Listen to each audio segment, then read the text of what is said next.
nothing more inspiring than a new year. And since today I'm sitting down with my calendar travel planning, please help me out. I want to know I feel like I'm too close to it. Like, what are your specific travel planning questions that you have for me that you would like for me to answer in today's video?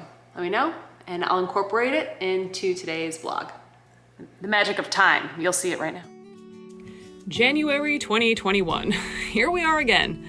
Yes, most of the world is in lockdown and we won't be attending large concerts and street festivals anytime soon, but what about outdoor activities? Ready, come. Go. Yes. You see, in 2020, the RV industry in the US saw a 43% growth, and Yellowstone, for example, had its busiest September on record. So while we're not saying it's a good place to be shoved on a narrow path with thousands of people at the moment, we are saying that there are safe options. In 2021, we're determined to spend our time quietly at home to stay safe for international travel, seeking out the best locations to enjoy the outdoors.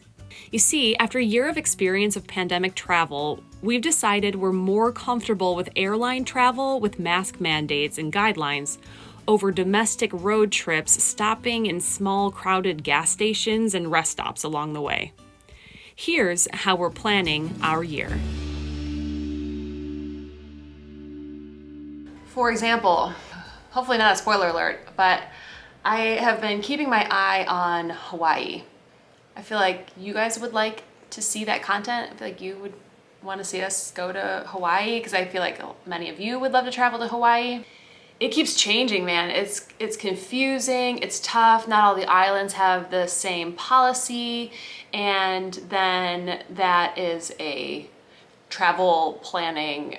It's just more challenging to travel plan there because you have multiple islands, but I keep getting these cheap flight notifications to Hawaii and it is so tempting. I've been looking at government websites. Hawaii specifically has like their own COVID website even.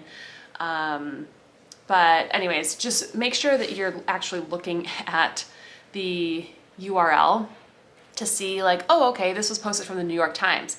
But then you're also looking at the date. Oh, this was posted in August of 2020. This isn't relevant anymore. Just so that you aren't booking something that isn't gonna qualify.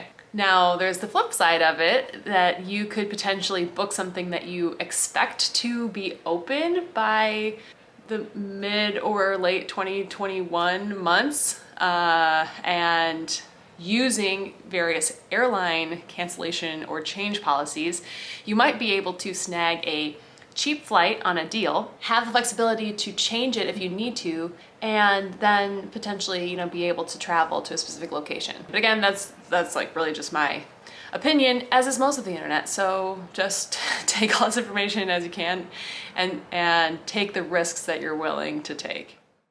One of the things this year specifically is flights have been going bonkers. I mean, airlines have been changing their policies that benefit us, the consumer, even more, like waived change fees or even just more flexibility with cancellations and things like that. So not to mention the incredibly cheap flight prices. Okay, so where do we start? First things first, I think the more that you are flexible in where you go, the more flexible price points that you'll have. So let me explain. I say the first thing to do is to get signed up for some type of cheap flight notification system. Scott's Cheap Flights is probably the biggest one. It sends out email alerts when there are cheap airfares. Kara and Nate developed a system to do that as well, and maybe 2 years ago or something. They're both annual fees where you sign up. I don't care who you use. I'm not affiliated with any of them. Just the fact that I'm getting emails every day of cheap flights. Now, how these work is you put in a airport or multiple airports that you would potentially fly out of. Here in Florida, we're so lucky. There's so many airports here. Tampa, Orlando, Miami are all within a 3-hour drive and are big airports. If you're in a major city, you just plug in where you're at. All right, from there, having the flexibility to travel whenever obviously helps, because if you're looking for specific dates, that's when your flight prices are really gonna jump. Ooh, it's freezing outside today here in Florida. I live in Florida. It's 65, so I'm wearing a jacket. A down jacket. I'm a Floridian in a sweatshirt. Okay, thanks, bye. You're excused. Great. All right, get back to work.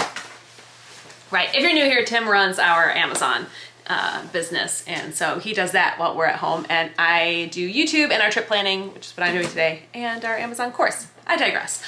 So we're also married to each other, and we live in the house together. Oh, did I say it like... We're also very much in love and married, and this is our home together. I thought that was just assumed. I just think if you're new here, you don't know who Tim is. He runs the Amazon business. All right, good to see you, Tim. See you later. Like staff here in the house, in the office. Right, that's my manager, Tim. Okay. When we don't care so much where we're traveling, but have something in mind, like we want to escape to somewhere warm, or we are really looking for adventure, like a different language, new culture, and really, diving in, or we're really looking for some outdoor experience, like hiking, then all of a sudden the world opens up to you. So if you get a cheap flight notification that's coming in, and you know that you're ready to do like a backpacking trip, see some waterfalls, maybe try new food, but you're flexible on where you're going, then Costa Rica ping comes in for $300 round trip out of Miami, and maybe you live in Charlotte, you can book a let's call it like $120 round trip flight to Miami to grab that $300 flight deal out of Miami. That's just an example. Maybe Costa Rica wasn't necessarily on your radar, but now all of a sudden for less than $500, you've got this flight and this trip to Costa Rica. Where I see people run into an issue is they fixate on something like, oh my gosh, my friend just came back from Cabo and like I have to go there, and I only have Thanksgiving week off, and I'm gonna stay at a hotel, an expensive hotel. That's all of a sudden where now you have a $5,000 a week on a trip. So starting there with flights and flexibility. So I've been doing that since December with all of these cheap flights coming in that have been so exciting.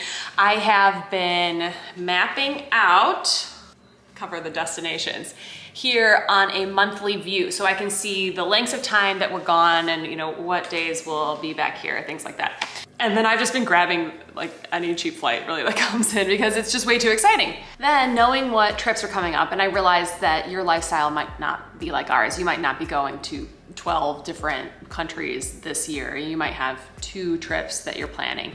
It's nice for us, or something that we think about, to try to diversify the type of trip. So if we're looking at our past videos, the California road trip was 3 weeks for us. It was very intense travel. We were sleeping in the van. We were going to a new place almost every day. It was hard travel, we like to say to each other. Then after that trip, we had a Mexico trip to Puerto Escondido, which you just saw here on the channel. That was very different. 2 weeks, one location, kind of beach location, hangout, chill vibe. So it was really nice to have those 2 different styles of trips, especially since they were close together. But even still, that way we weren't like doing a really intense one trip and then have some downtime, and then the next trip is, just as chaotic. So we like to think through that when we're mapping out the year and our different trips, ensuring they're different styles, or kind of getting, a different flavor each time. Oh, wow, is that a YouTube silver play button in your home? You guys must be like really good at YouTube.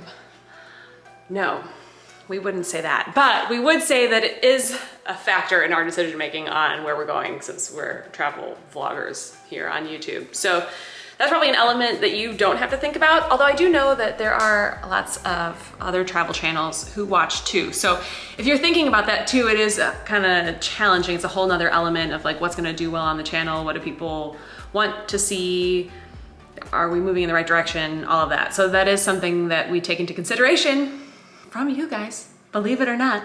So the more that you comment on what you would like to see, the easier it is for us, because we would love to do what you want to see. So please comment below.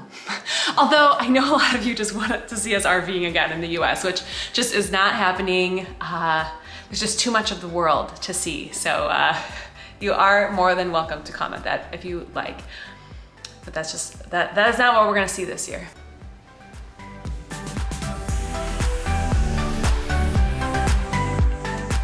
Okay, then one of the first things I do right after I get a cheap flight notification is just get a brief overview on the destination.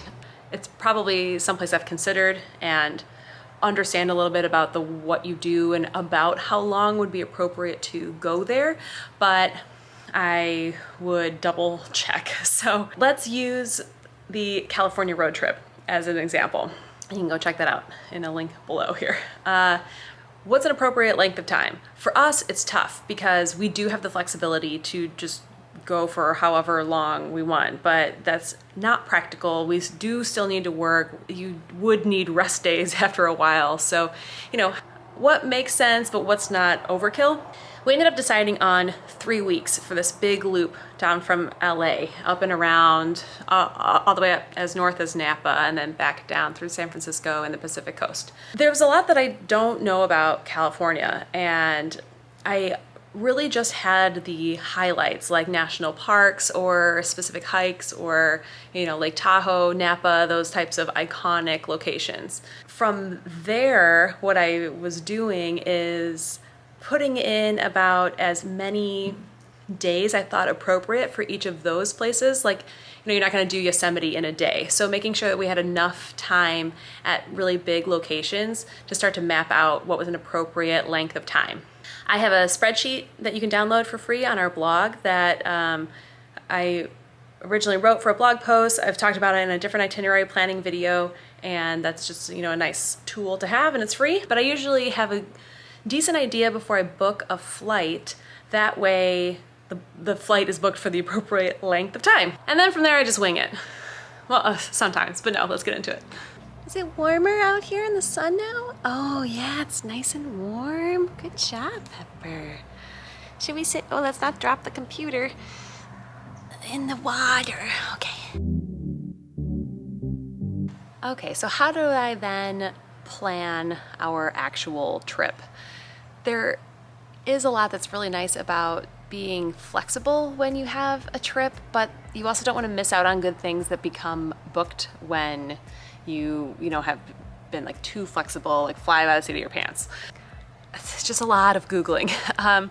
Within the Google world, where I like to focus my energy is on travel blogs. No matter what, I know it's gonna sound biased coming from us. I don't view myself as a travel blogger because I'm terrible at writing and we don't have that many great travel guides or anything. But this is what people do, right? They go to a destination and they're just the travel blog. They're just the article. All this time, focus, energy that we put into filming for YouTube, they're doing just to write this great article. Now, the caveat that comes with that is that they're promoting things on their affiliate link because that's how they make money, is through you clicking or booking through their links. But also they're there, it's tested, and it's just such a different angle than a TripAdvisor or a local or a culture trip like top 10 to do. That'll really give you more unique ideas on what to do in that destination than just, you know, the highlights. So if you know to go see Half Dome at Yosemite, you can use a maybe Yosemite specific travel blog to find some more off the beaten path areas that you wouldn't necessarily see on some other larger travel website. I interrupt this message to bring you today's crisis. Did your dog fall in the pool, honey? Or did you drop him because it's a fun game? Can you get him? Okay. Ready? 1, 2, 3. Good job.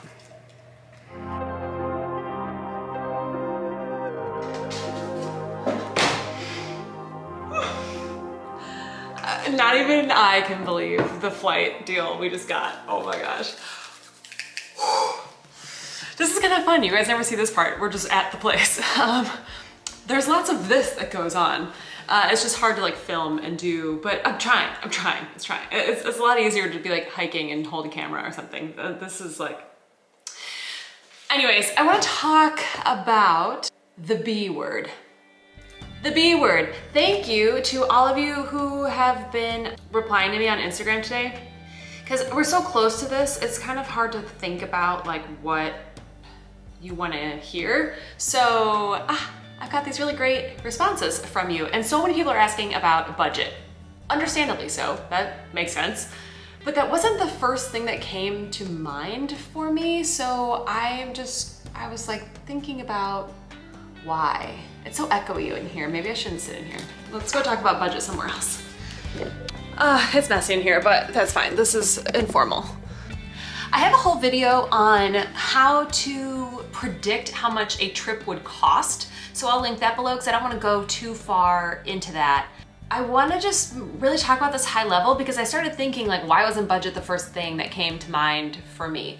And I really think that that's because travel is such a well, it's a little bit different for us. I mean, travel is our job too, but travel is such a priority for us that it's non-negotiable. It's like rent or mortgage. So we make sure, without even trying, that we have the budget for travel every year. I feel like if that's not the case for you, or maybe you're not even thinking about it like that, it's this extra expense, this vacation fund that isn't really planned for, whereas like rent is planned for. We are fortunate now to, granted 2020 was a terrible year in business for travel, but we have a successful Amazon business and that has, really changed how we travel.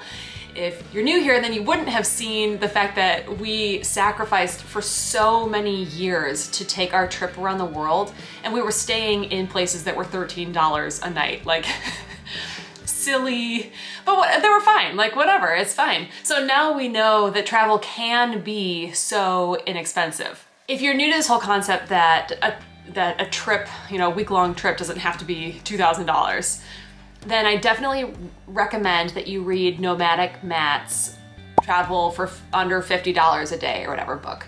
I'm sure he published that probably in like 2013 or 14, so let's call it like $60 a day or something. But that was the first thing, one of the first things that opened my mind up to the fact that, like, oh my gosh, we could potentially do this. And then having that year where we traveled on such a budget, now I'm not worried about booking a $25 hotel room because I'm just like, whatever, it'll be fine. We're just so not used to that in the States, particularly. Europeans, feel like you guys are a little bit more aware of like the hostel scene and stuff like that, but everything in the States is so expensive. It costs $100 just to pull over on the side of the road when you're driving to stay anywhere. But that's really not the case once you leave the country. So if you don't already, the number one thing I hope that you take from this is to make a travel budget part of your household budget planning. So that way it's not like this unexpected cost. You might say like, oh, okay, we have $4,000 that we're going to use for travel in 2021. How do we want to spend that? And then once it's not based on the destination and it's not based on just this idea of a place that you want to go, that way it's just a lot more flexible. Because you can spend $4,000 in a couple days over Christmas vacation in a popular like resort place, but $4,000 is about what we spent, any month in Asia. And $4,000 will get you really far in Mexico too, even though it's more expensive. So just start putting money aside first even without that specific trip, and then the details can start to work itself out later. So let's talk about those details now.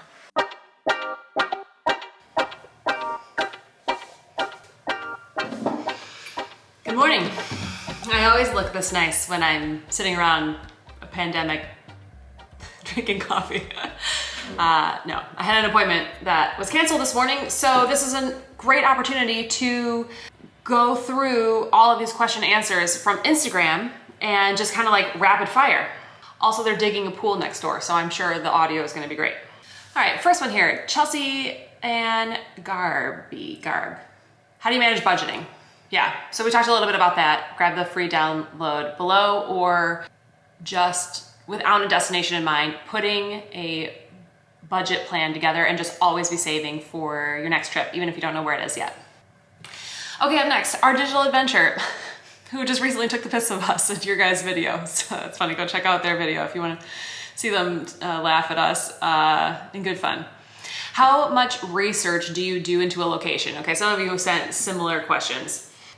It's this bigger topic of other things that I saw come in of, you know, managing how much of your trip should you schedule and how much should you leave flexible for, you know, plans that come up while you're there. And there's no way I can answer this super directly because every trip would really be different. The things that require more planning are things that have a more rigorous itinerary, like a California road trip. We had to plan out so much of that because those were such competitive spots and parking was limited and camping is super popular in the States in 2020. So with all of those factors combined, we really had to, you know, reserve almost everything in advance. You know, then all of a sudden throw in wildfires and things like that. It made it really hard to just be on the fly, maneuver around things that were coming up, and just meant that our trip wasn't as good because we had to modify our plans due to outside circumstances. So there's that side. Then there's also like, I'm going to one destination, like I'm going to an island in the Caribbean for a week. How much of that trip should I plan out? And that's a type of trip that I would really say keep as flexible as possible. Once I book the flight first out of an estimated amount of days, I usually wait pretty long to figure out accommodation as I continue to research what's popular to know if we want to change accommodation to be closer. Like you could stay then on multiple different areas so that you get little tastes of what an area is like. But those are the places that once you get there, if you are just flying into one airport, staying, that you really have the flexibility to talk with people there and find out new things. For example, when we went to Isla Mujeres and we went scuba diving, we were excited about going to an underwater museum.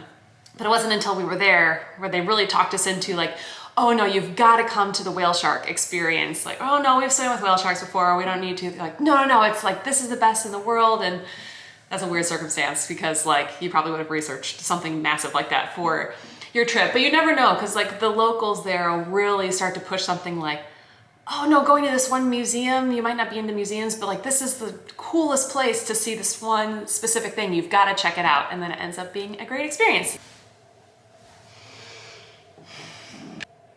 Lovely Lisette. Is it difficult traveling with Pepper where she's not allowed, where she left?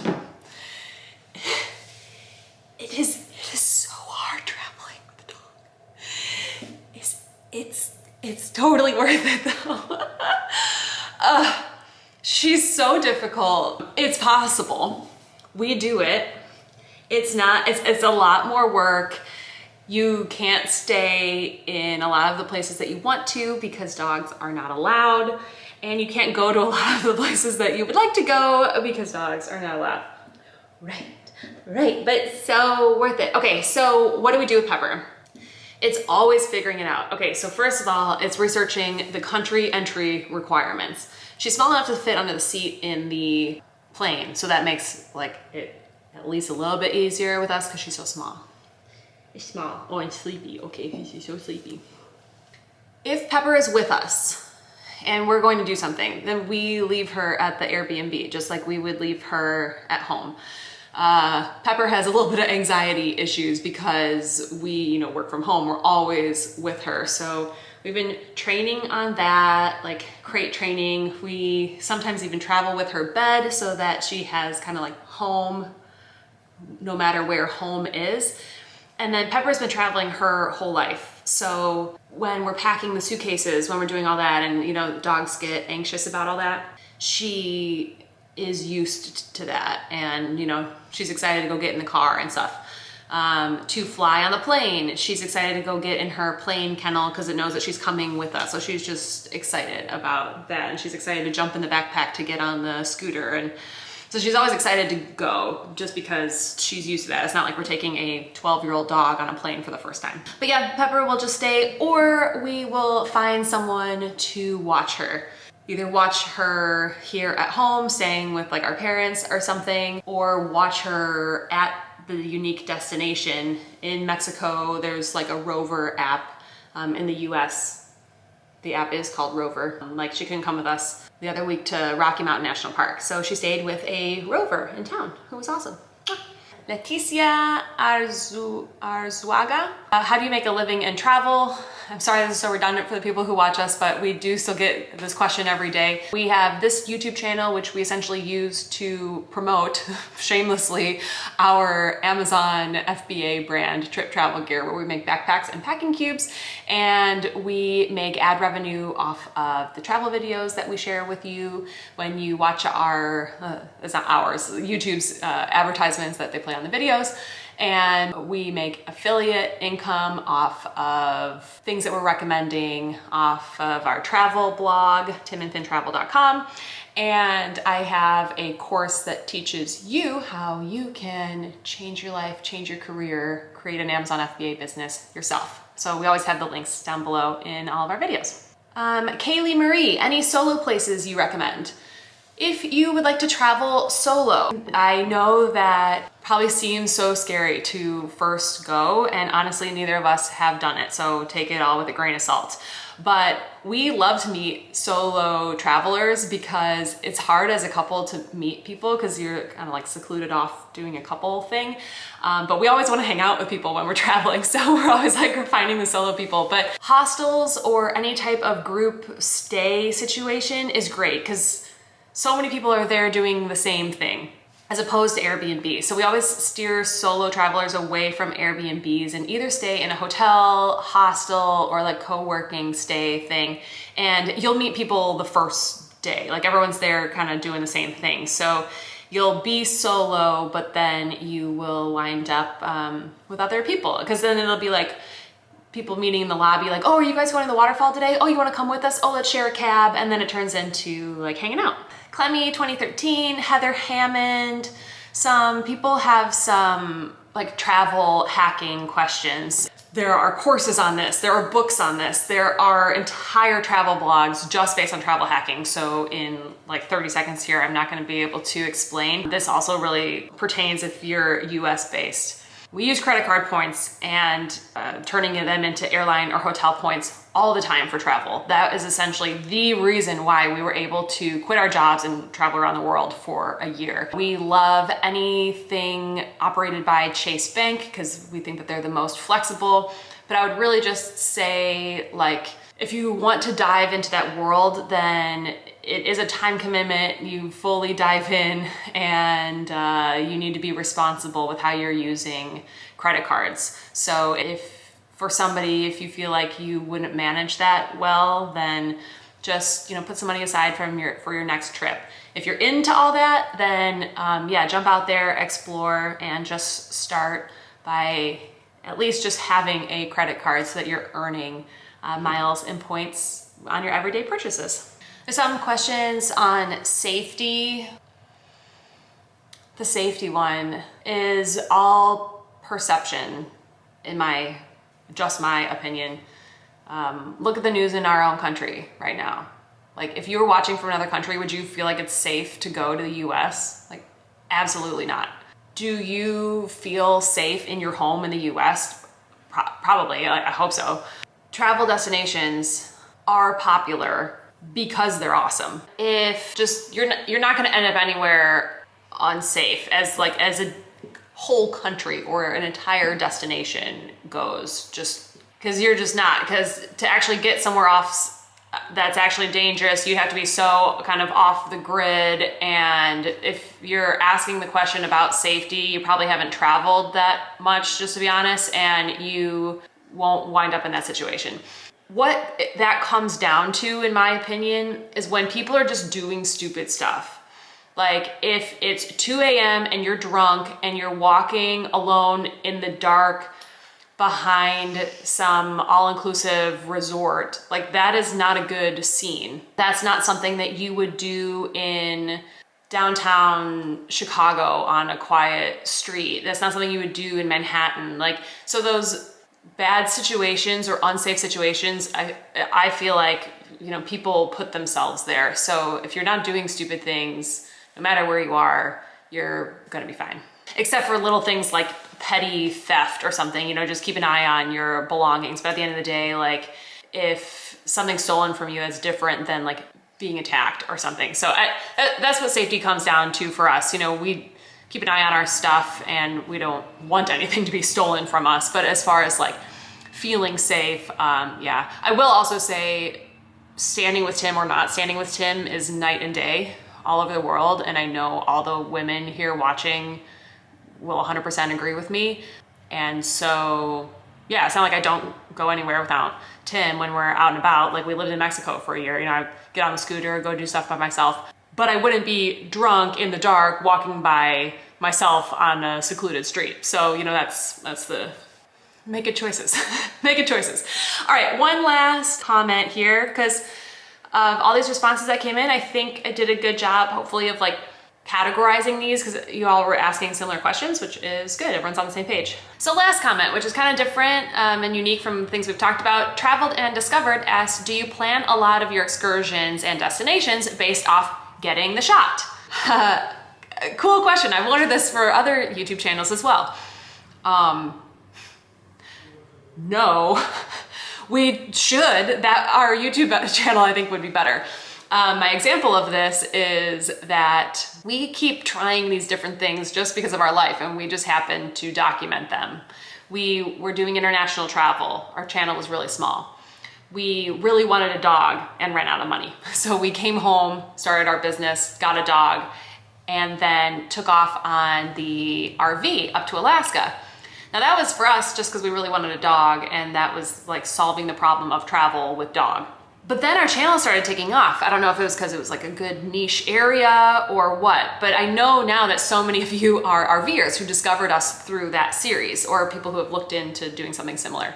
If we wanted to just blow up our channel, and I think I'm overly ambitious, if we just were doing what was already successful, we would just keep making RVing videos, or do van life, or do the Pan American trip that we had originally thought we were gonna do, then switch from the RV into like a van or something and drive all the way down to Argentina. That I think would have done the best on our channel.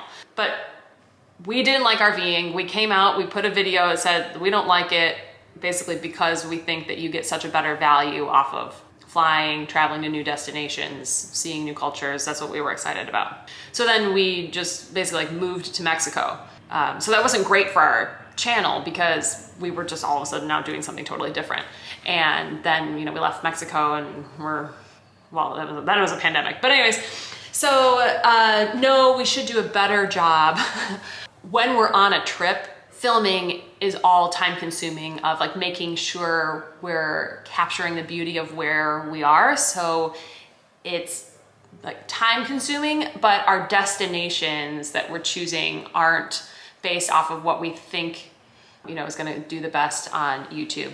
It's skewing a little bit more that way. I think this year, a couple months ago, when we just hit the 100K, we feel like this is more real and we should like focus, like, I don't know, think about it more, but it's also so hard because we feel like whenever we try something and spend so much time on it, it doesn't do well. And then when we just put up something random, then it does great. So that's also frustrating too, to like frame how you're living your entire life off of variables. So it's a balance of both, but yeah, that's how we kind of come up with the whole like getting the shot. Yeah, there's much more like Instagrammable or popular destinations I feel like that we would go to if that was more of the case. Instead of spending like 3 months in Sayulita, we would have gone to like multiple destinations and to like hit that destination count. But we just wanted to chill and hang out and suck at surfing.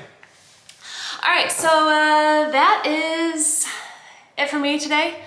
This video is probably pretty long. I should probably wrap it up. And just excited to hopefully learn something.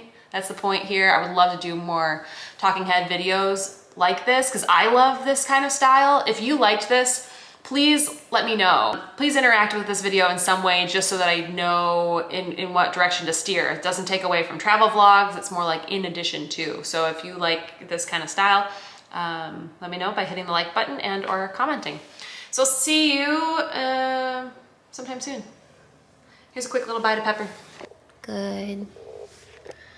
She sits here and she sunbathes and she looks out the front window. Yep. And this is Dumpling. And this is Vampy Corn from Halloween. Okay, good job.